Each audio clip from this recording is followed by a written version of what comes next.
Please make any last-minute purchases from the concessions counter, file into your seats, and get ready for the show.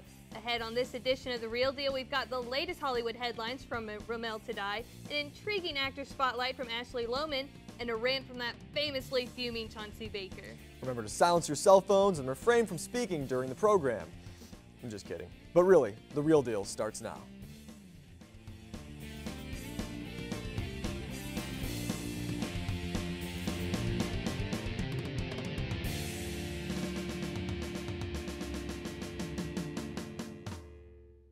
Hello and welcome to another episode of The Real Deal, Ball State's one and only entertainment news show. I'm Kayli Russell. And I'm Andrew Bennett. As always, the latest Hollywood headlines are abuzz with announcements of new projects. This week we got word of both big and small screen plans, some featuring pirates, teen drama, and Muppets. Romelle Taday has the scoop. Transformers director Michael Bay is setting a new course with Black Sails, a Treasure Island prequel series for Starz. There's a very cliched image of pirates, says Toby Stevens, who plays as the charismatic but ruthless Captain Flint. This is much more gritty, real, and dirty. The series, which takes place both on a ship and on the island of Nassau, finds Flint facing off against a rival pirate captain and his cronies, as well as his own. Black Sails is set to debut in 2014. And it's a wrap for Veronica Mars' Kickstarter campaign. Veronica Mars, the 2014 drama mystery show, takes place in fictional town of Neptune, California, and centers around a student who progresses from high school to college while moonlighting as a private investigator under the tutelage of her detective father. Creator Rob Thomas and his production company accrued a mind-blowing $5.7 million, well above the $2 million Kickstarter goal, as well as Thomas's personal goal of $5 million. With the script in progress and star Jason Dohring confirmed to reprise the role of Logan, Thomas is determined to make the transition from small screen to big screen work. And for all you diehard sci-fi geeks and nerds, Sci-Fi had several announcements about upcoming programming this past Wednesday surrounding the cable network's New York Upfront presentation. Sci-Fi announced that it has ordered 3 new unscripted series that will premiere later this year. One is titled Joe Rogan Questions Everything and features former Fear Factor host Rogan, whom Sci-Fi describes as a lifelong unexplained paranormal mystery addict searching for answers about various conspiracy theories. The show premieres Tuesday, July 16th. And 8 unscripted series that are in development were unveiled on Wednesday as well. Among the new projects is a competition show called the Jim Henson Creature Shop that gives aspiring creature makers the opportunity to win an apprenticeship with the famed Creature Shop. Creations ranging from puppets to animatronic monsters will be judged by Brian Henson himself. But that's not all. Cos World, focusing on cosplay competition, premieres Tuesday, August 27th with Face Off as a lead-in. And lastly, Fandemonium, focusing on fanboy and fangirl culture, will premiere an unspecified date in the fall. Kayli and Andrew, back to you. Thanks, Romelle. Gosh, I would love the chance to make Muppets for a TV show. Talk to the hand. What? The hand? Get it? Hand puppet? Muppets, hands, people? Okay, Never mind. Well then, let's give a hand to these familiar actors making it into new projects. Here with this week's casting call is Ben Cramer. Ben? Christopher Nolan is definitely one of those directors that likes to work with actors on multiple films, while also obviously adding new actors to the mix with each new movie. Anne Hathaway first worked with Christopher Nolan on last year's The Dark Knight Rises, in the role of Catwoman, and she is now with Paramount and Warner Brothers to co-star in the next film called Interstellar. Anne Hathaway joins the previously announced Matthew McConaughey, who, with Interstellar, will be making his debut as a Nolan cast member. The details of the film are not known, but it's expected to possibly involve the voyage through outer space to a wormhole as an attempt to test theories relating to time travel. Paramount Pictures will be releasing Interstellar in the U.S. on November 7th, 2014. And speaking of actors who have worked with Christopher Nolan before, Morgan Freeman joins the cast for another Nolan sci-fi film that he's executive producing for Warner Brothers called Transcendence. This movie will mark the directorial debut of his frequent cinematographer Wally Pfister. It's been revealed that the movie deals with a man whose mind gets uploaded to a supercomputer. Freeman joins the previously announced Johnny Depp, Paul Bettany, Rebecca Hall, and Kate Mara. Warner Brothers has scheduled Transcendence for a release date of April 25th, 2014. And in animation casting news, adding their voices to an already pretty lengthy cast of the threequel Kung Fu Panda 3 are Bryan Cranston, Mads Mikkelsen, and Rebel Wilson. Cranston, who we all should know as Walter White from Breaking Bad and Malcolm's dad in Malcolm in the Middle, was already a part of another DreamWorks animation threequel in last summer's Madagascar 3, Europe's Most Wanted. Mikkelsen can be seen as Hannibal Lecter in the new NBC drama simply titled Hannibal. And Rebel Wilson, who was just the host of the MTV Movie Awards on Sunday, is also known from Bridesmaids and as Fat Amy in Pitch Perfect. No news yet on what characters these three will be playing, but they join the returning cast that includes Jack Black, Angelina Jolie, and Seth Rogen. Thanks, Ben. It looks like it's time for our first break, and when we return, Chauncey Baker will be here with this week's Rant. And later, Ashley Lohman will be here with this week's edition of the Actor Spotlight. But first, here's the weekend's box office report.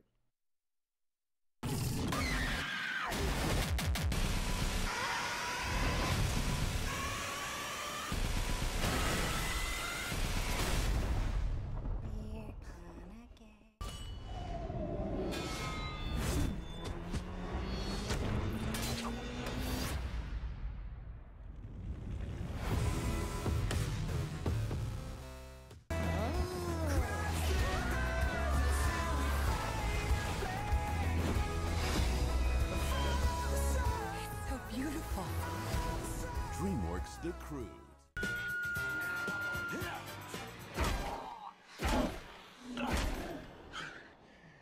I've come back from worse than this. Scary movie. You give me a uniform, you give me a number on my back, and I'll give you the guts.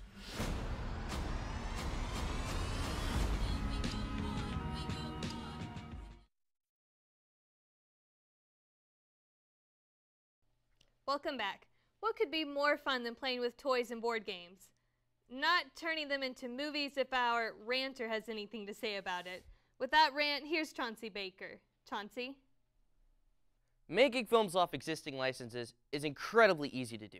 Almost all of the films that are churned out by Hollywood, past and present, have been based on either a book, TV series, or some other medium. What irritates me the most, however, is when some executives like, let's make a movie based on a toy, and then they release it a year later to the unsuspecting masses. The hilariously mediocre Transformer films are guilty pleasures, full of explosions, babes, and robots. They're terrible movies from an artistic standpoint, but at least the films are entertaining.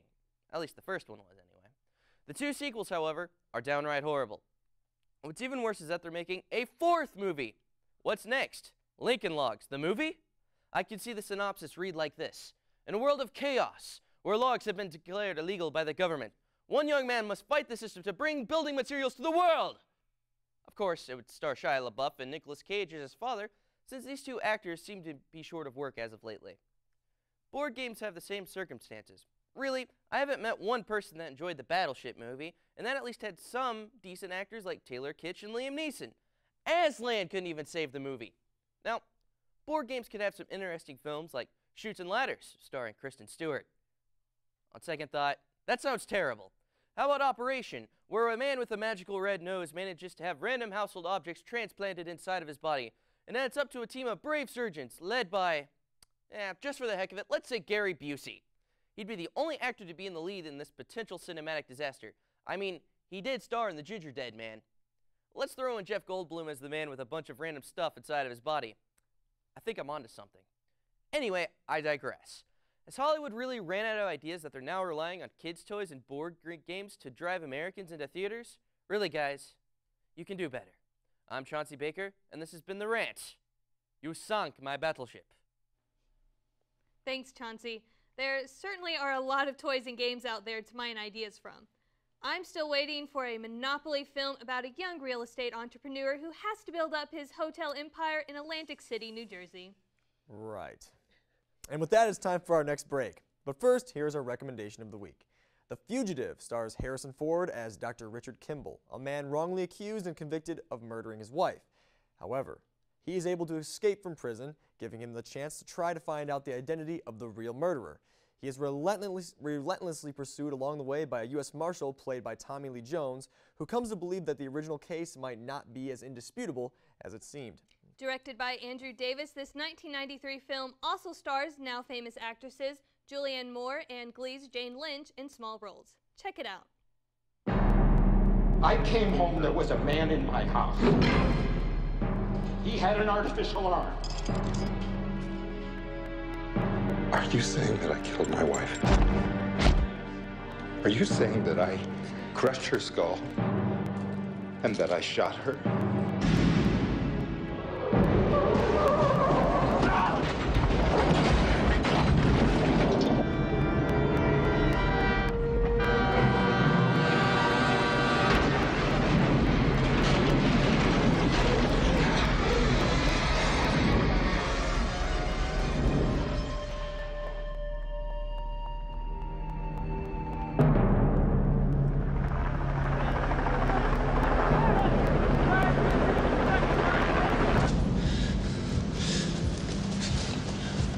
Ladies and gentlemen, listen up. We have a fugitive that's been on the run for 90 minutes.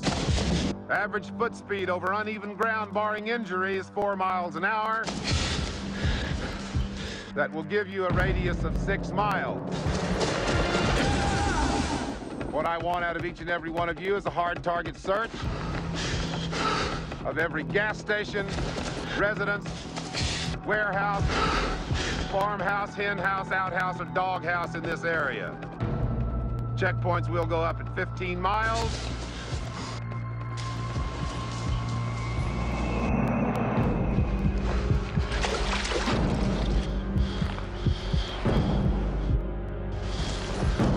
Your fugitive's name is Dr. Richard Kimball.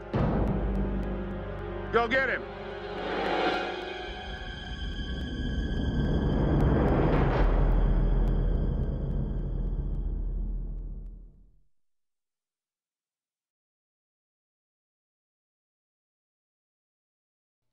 Glad you stuck around.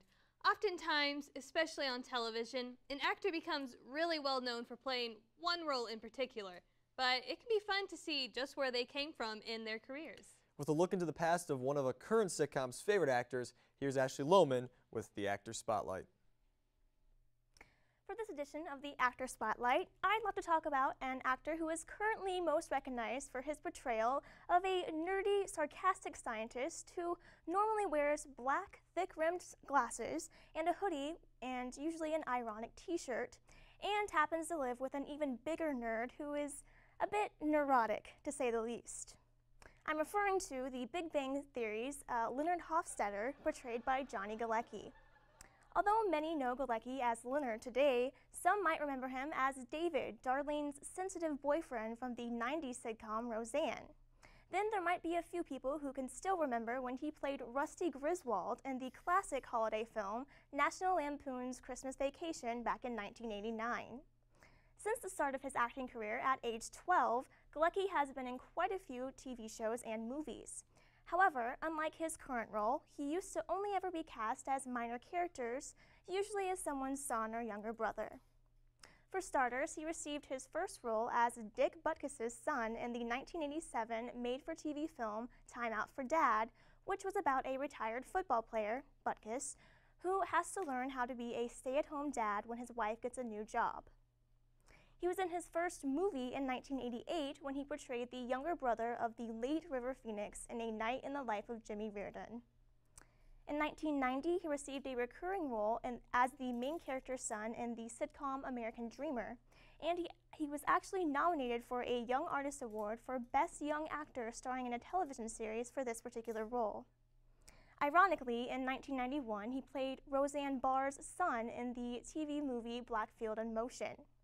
Then in 1992, he was cast yet again as the main character's son in the sitcom Billy. Are you noticing a theme here?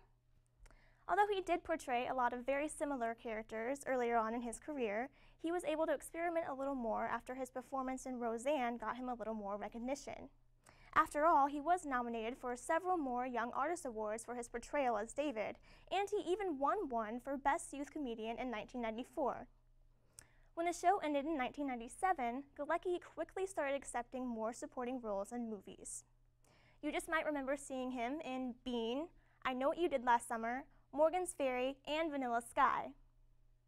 Starting in 2005, Galecki made quite a few brief appearances in some more TV shows, including Happy Endings, My Name is Earl, My Boys, and Entourage. And he even did some voice acting for a few episodes of American Dad and Family Guy. In 2006, he actually performed in a Broadway play called The Little Dog Laughed. Get this though, his character was a male prostitute and he had to perform completely naked for one of his scenes. Can you picture shy Leonard up on a stage, naked? I don't think I can, but he received a 2007 Theater Award for it, so I guess that proves he really can pull off more than one type of character. As far as recent movies go, you might recall seeing him in Hancock in 2008 and In Time in 2011. Obviously, with several award nominations for his work on The Big Bang Theory, including a Satellite Award he won last year, Galecki has certainly come a long way. That wraps up the Actor Spotlight. I'm Ashley Lohman. Thanks, Ashley. I can't believe I didn't recognize Galecki in any of his earlier roles. I know! I never realized that was him in Christmas Vacation. Small world, eh? Well, 24 years can make quite a difference in how an actor looks. On the other hand, decades can pass and our favorite recorded music stays exactly the same. Here with one such song and one of her guilty pleasures is Holly Wellman. What have you got for us, Holly? Everyone has at least one song that they could listen to over and over and over again. For some, it's Taylor Swift's hit, while for others, it's Gangnam Style or Party Rock Anthem. This is a little embarrassing for me to say, but I would say my guilty pleasure song has got to be Bye Bye Bye by NSYNC. Now, before you roll your eyes and criticize my style of music, let me explain. First off, I enjoy all kinds of music, from pop to classical to Broadway to rock, and every gray space in between, so I'm not an uncultured swine or boy band groupie. In fact, I'm really not a fan of the new boy bands that much. But somehow, the 90s were different. My sister is 10 years older than me, so it's because of her that I became obsessed with NSYNC and the Backstreet Boys as a kid. I actually remember stealing her CD cases just to look at the covers and choose which one I was going to marry. I also remember seeing the music video for Bye Bye Bye for the first time, you know, with NSYNC as puppets, and let's not forget about Justin Timberlake and his curly hair. Oh, good times. I think anyone can really relate when I say that when you hear a song from your childhood, memories and happy thoughts come flooding back. I can go without listening to Bye Bye Bye for years and still sing along word by word. Basically, Bye Bye Bye was my childhood. Maybe that's why I can't resist playing it on my iPhone on the way to class. Hey, if you don't judge me for listening to NSYNC, then I won't judge you for listening to One Direction. Deal? Well, I'm going to go and listen to some 90s boy bands now. All this talk of them makes me want to crank up the music. This has been my guilty pleasure. I'm Holly Wellman. Stay fabulous and classy. Bye, bye, bye. Thanks, Holly. They say true greatness never goes out of style. But as far as going out, it's almost time for the end of the show. There's one more break left, but Kayli and I still have to give our final word, which you won't want to miss, so stick around. Memories? We have an unidentified impact. Don't ask too many questions. They are human. Mission is ordering you to return to tower. Jack. How do you know my name? They're firing on survivors. Stand down! What have you done? I can't protect you. They won't stop till they find me. If you're looking for the truth, that's where you'll find it. You need to know what happened. What aren't you telling me? Who are you? Jack, mission is ordering you to stand down. I'm not gonna do that. This is the only way.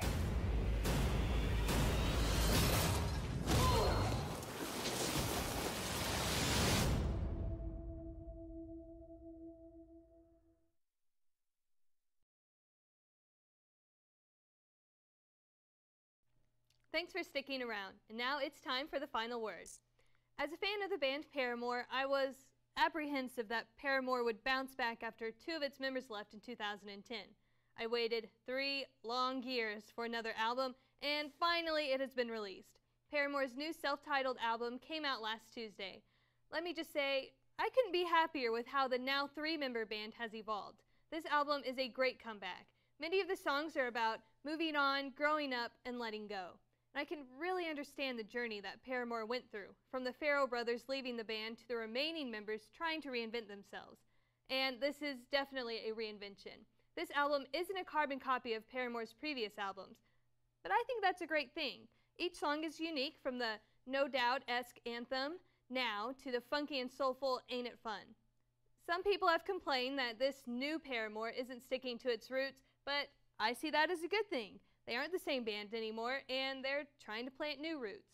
I think the 4th album is a stellar reinvention, teaching us to move on from the past and live in the now.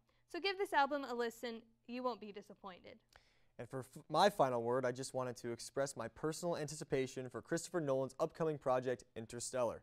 And I know that Ben already mentioned the film and casting call, but I'm still really excited to see Matthew McConaughey and Anne Hathaway together. A group of explorers who travel through a wormhole to an alternative dimension? Sounds like something Christopher Nolan would have no trouble tackling, considering he already mystified audiences with mind-benders like in Memento and Inception. I personally see Matthew McConaughey as a hidden talent. He has been in a lot of things, and everyone knows who he is, but I don't believe he has actually been given too many opportunities to shine as an actor. Movies like The Lincoln Lawyer, Dazed and Confused, and Killer Joe show me he has potential, and who better to mold that potential than Christopher Nolan? Interstellar has been in the works with Warner Bros. Since 2007, when Jonathan Nolan, his brother, wrote the script. Steven Spielberg was working on the project at one point, but dropped for an unknown reason. On January 9th of 2013, Christopher Nolan signed on to rewrite the script and add his own story elements to it. If you're a fan of Christopher Nolan's work outside of the Dark Knight trilogy, then this should be very exciting news to you. And again, it has a planned release date in November of 2014. Well, that's all, folks. Be sure to check out our Facebook and Twitter pages for updates on all things entertainment. I'm Kayli Russell. And I'm Andrew Bennett. Please, as you exit the theater, please deposit your trash in the nearest trash receptacle. Get it? Like they're in a cinema? Not funny. Okay. Well, can't blame a guy for trying. See you next week for our season finale.